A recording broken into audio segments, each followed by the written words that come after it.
It started with a silence, not the kind that fills a room with peace, but the kind that screams judgment. Rumer Willis stood in front of a casting panel, her script clutched in slightly trembling hands. She had walked in with confidence, built from years of preparation, persistence, and quiet resilience. But within seconds of her beginning the scene, she could feel it unraveling. Not because of a forgotten line or a misplaced gesture, it was something else, something unspoken.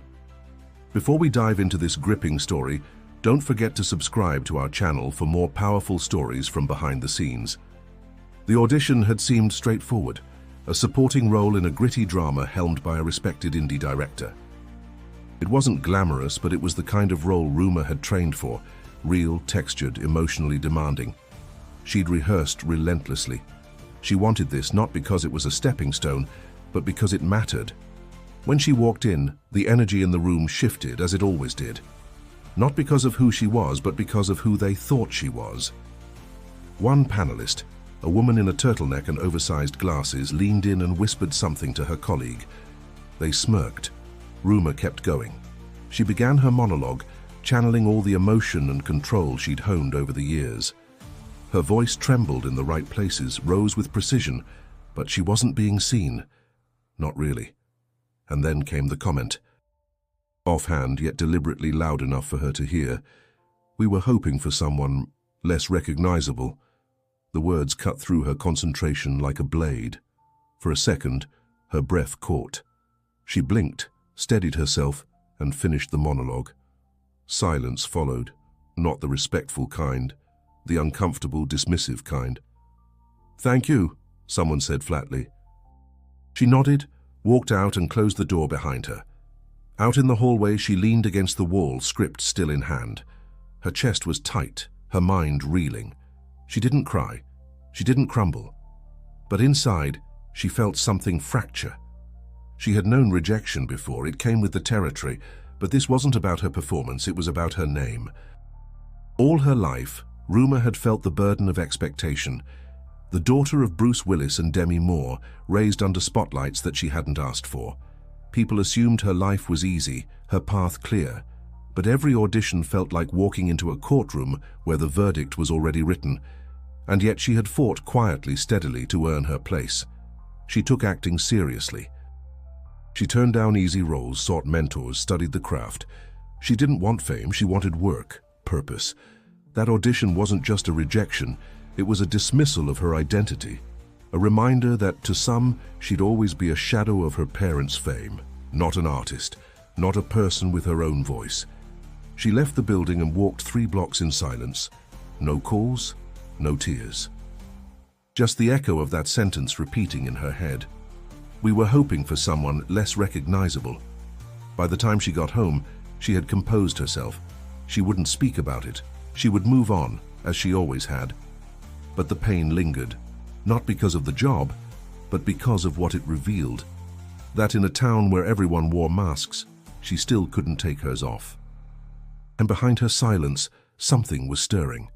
The beginning of a ripple, a moment that would not stay contained. The story might have ended there. Another day, another rejection buried beneath Hollywood's glittering surface. But it didn't. What happened in that audition room refused to stay quiet. A whisper became a spark, and the spark caught fire.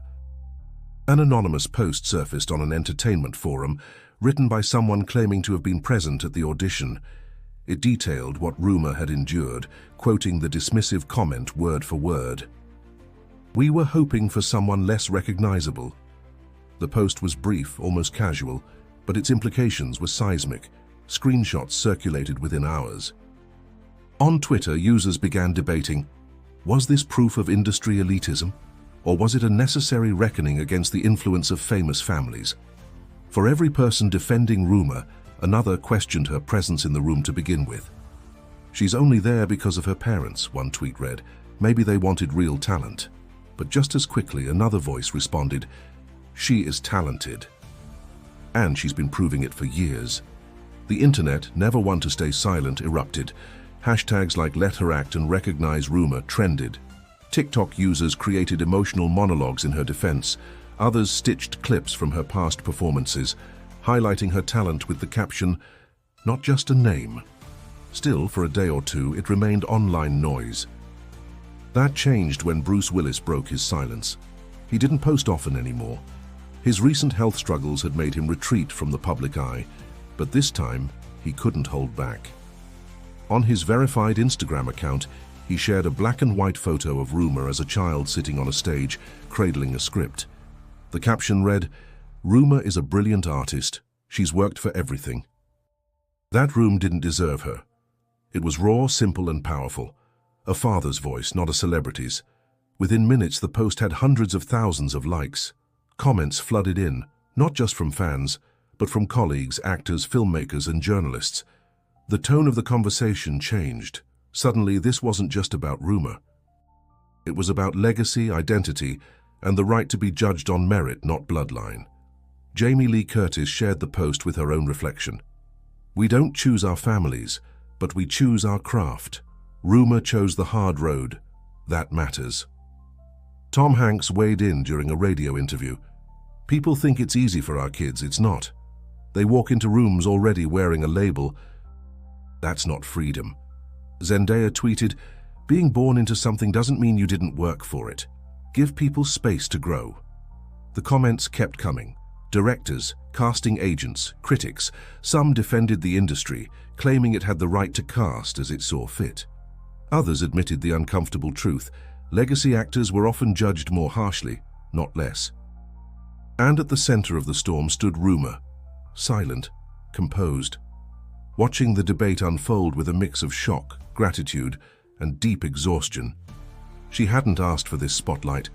She had endured the comment quietly, tried to walk away from the pain. But now it was everywhere, on talk shows, podcasts, even late-night monologues. The line meant to diminish her had instead ignited a national conversation. And beneath all the noise, a question lingered. If talent isn't enough to transcend a name, what is? The whisper that once echoed in a quiet casting room had grown into a chorus, one too loud to ignore, and it was only just beginning. Long before the audition or the public outcry, Rumer Willis had been fighting a quieter battle, one that began the moment she became aware of who her parents were and what that meant to the world. As a child, she often felt like she was walking through someone else's reflection. At school, classmates asked questions about her mom's movies. At the grocery store, strangers commented on her father's latest role. At first, it felt magical, living in a world of lights and premieres. But as she grew older, the magic wore thin, replaced by an aching desire to be seen as her own person. Even her earliest attempts at acting were met with skepticism. Critics didn't just review her performances, they dissected her lineage. "Too much like her mother," one wrote. "Trying too hard to be like her father," said another. The comparisons never stopped. So she stopped trying to meet expectations that weren't hers. Rumer chose a different path. Instead of chasing blockbusters or banking on connections, she enrolled in acting workshops no one knew about. She took roles in independent films, projects that barely had funding, just to learn, to stretch, to test herself. She didn't want to prove anything to the world, only to herself. Her friends warned her it would be harder this way.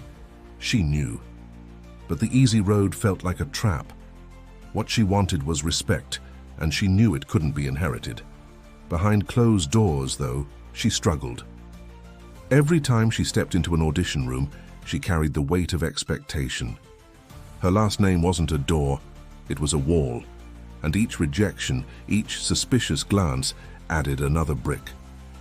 She kept going. Therapy became a lifeline. In one session, after a particularly painful rejection, she confessed that she felt invisible, paradoxically both too seen and unseen. Her therapist paused, then said something that stayed with her. "You're not fighting to be noticed. You're fighting to be recognized for who you are, not who they think you should be."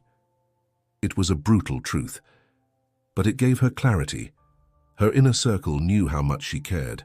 Her best friend often said that Rumer rehearsed more for a 10-minute scene than some actors did for entire films.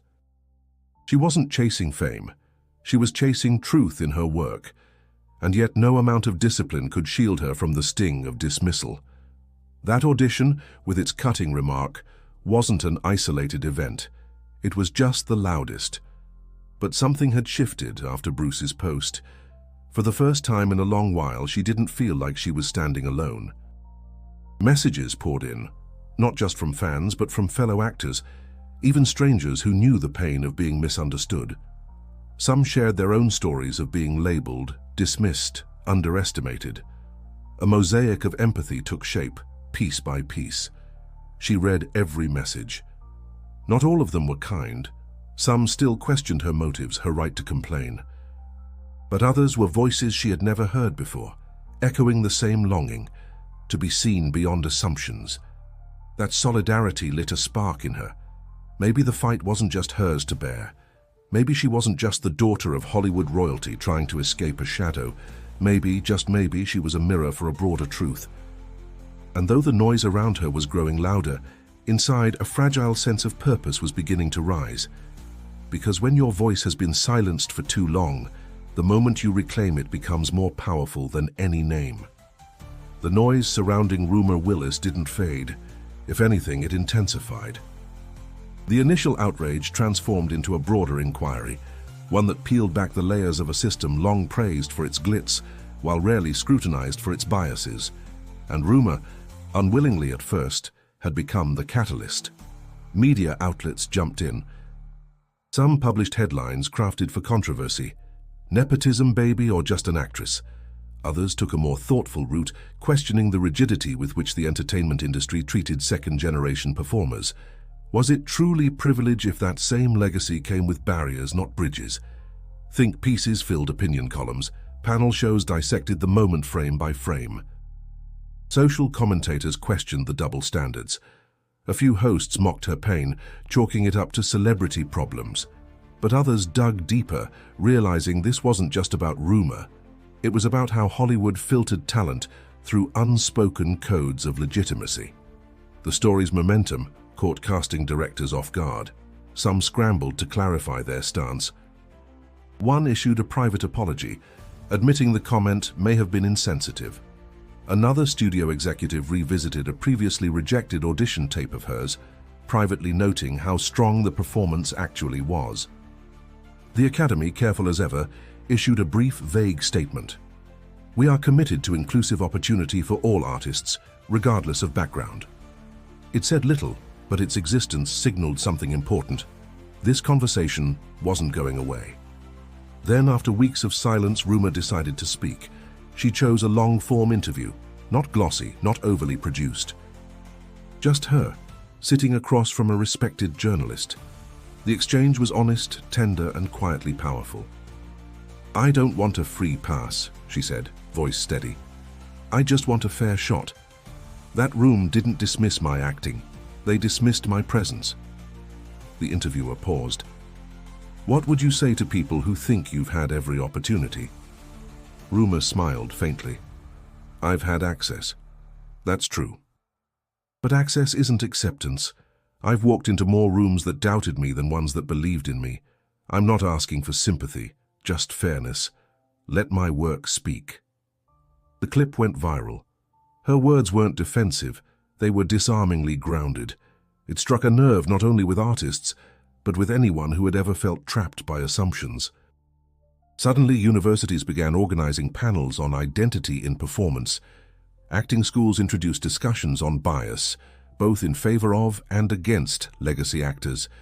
The term legacy blindness gained traction, coined to describe a form of discrimination that judged based on origin rather than merit. Other performers started sharing their stories. Some revealed how they were told to change their names to be taken seriously. Others admitted hiding their lineage altogether just to get in the room. What had started as a single moment of hurt had snowballed into a communal reckoning. And at the heart of it, Rumer remained calm, composed, resolute. She hadn't planned to be the face of a movement. But now that she was, she chose not to shrink from it. Because for once, the conversation wasn't about who her parents were, it was about who she was. And that, more than anything, was the beginning of real change. Months passed, and the buzz surrounding Rumer's audition began to settle. Not into silence, but into something more lasting. The initial wave of reactions had given way to reflection. And in that space, Rumer began to move forward, not away from the controversy, but through it. She landed a lead role in an off-Broadway play. It wasn't flashy and it didn't make headlines, but for her, it was everything. The role was layered, vulnerable, demanding, everything she'd been waiting for. On opening night, she stood backstage, heart pounding, not with fear, but with something new, peace. As the lights rose and her voice filled the room, there were no whispers, no judgment, just the purity of performance. She wasn't Bruce Willis's daughter in that moment. She wasn't a symbol of legacy or debate. She was simply an actress, telling a story that belonged to her. In the audience, Bruce sat in the front row, his expression quiet, proud. Demi, just a few seats away, clutched a handkerchief. They didn't need to say anything. Their presence was enough. That night, something shifted, not in Hollywood, but in Rumer herself. The play received warm reviews, but what mattered more than the critics was how she felt walking out the stage door. The applause behind her faded quickly, but her sense of worth didn't. It stayed. And with that strength, she began thinking beyond herself. Rumer launched a podcast modestly titled Beyond the Name. Each episode featured a different guest, actors, musicians, even writers, who came from well-known families but were carving their own path. It wasn't a platform for defense. It was a space for honesty. They talked about rejection, identity, pressure, and doubt. They laughed about assumptions, cried over shared struggles, and challenged each other to stay grounded. What emerged wasn't a campaign for sympathy, but a chorus of authenticity. Listeners connected instantly, not because they shared the same experiences, but because they recognized the universal truth underneath. The need to be seen for who you are, not what people expect you to be. Rumer's voice, once hesitant, once buried under comparisons, was now resonating with clarity. She no longer needed validation from casting panels or media narratives. She had redefined success on her own terms, and in doing so, she had created a new space, not just for herself, but for others like her. The industry hadn't transformed overnight. There were still barriers, still bias. But a seed had been planted. Conversations had begun. And for the first time in a long while, people were listening with more nuance, more empathy. Rumer didn't become a movement. She became a mirror, reflecting back to the world the complexity it often refused to acknowledge. And maybe that was the most powerful thing she could have done. If this story moved you, subscribe now and join us for more powerful narratives. And don't forget to click the suggested video on your screen, another story you won't want to miss.